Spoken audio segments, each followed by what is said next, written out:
el agua or la mano. You might have thought, wait, what? Aren't nouns supposed to follow clear gender rules?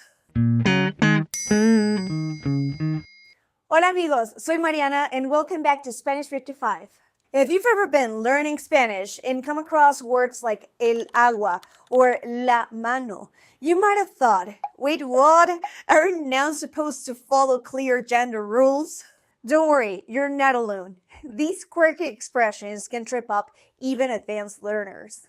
Today, we'll uncover some of the most fascinating words in Spanish that don't follow the typical gender grammar rules. I'll share the historical context behind them and share practical tricks to remember them. By the end of this video, you'll feel much more confident using these exceptions like a pro. Let's dive in. So what's the deal with gender in Spanish? In Spanish, every noun has a grammatical gender, feminine or masculine. Usually, words ending in O are masculine, el libro, and words ending in A are feminine, la casa. But, as with any language, there are some exceptions to the rule. For example, el agua is feminine, but takes the masculine article el. And la mano, in theory, is masculine, yet it's feminine. So why does this happen? It's partly due to historical and phonetic reasons, which we'll explore next. Let's break it down with some examples. El agua, el alma, el área. These words are feminine but use the article el. And why does this happen? It's all about avoiding awkward pronunciation. In Spanish, two consecutive sounds are tricky to pronounce. Saying la alma or la agua would create a sound clash. Therefore, we use the masculine article instead. But don't get confused. These words are still feminine. For example, el agua está fría. Notice how the adjective agrees in gender. The same happens to el alma buena, the good soul. Unlike the agua group, la mano is feminine because of its Latin origin. The Latin word manus was feminine, and Spanish inherited that gender even though it ends in O. So remember, some gender rules in Spanish date back to thousands of years.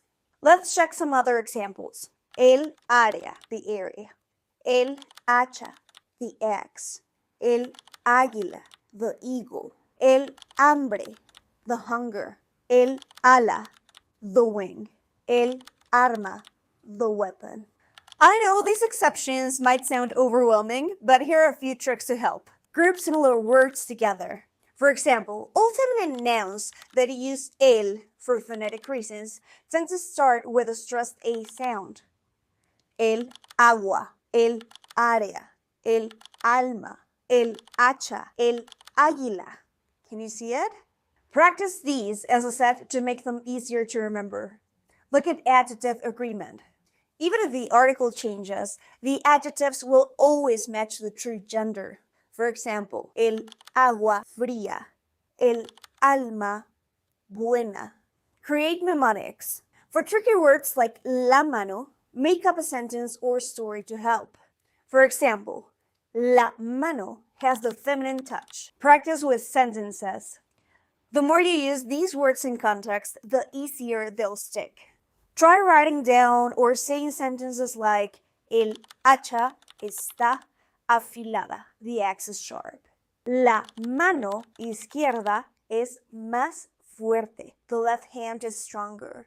Understanding exceptions like these will make your Spanish sound more natural and fluent. Plus, noticing these patterns helps you develop a deeper appreciation for how the language works. Spanish loves to throw in surprises, but there's always a reason behind them. If you found this helpful, check out Spanish55.com for one-on-one coaching to dive even deeper into the language. And don't miss on our podcast, Conquering Spanish, where students share their tips, stories, and wins.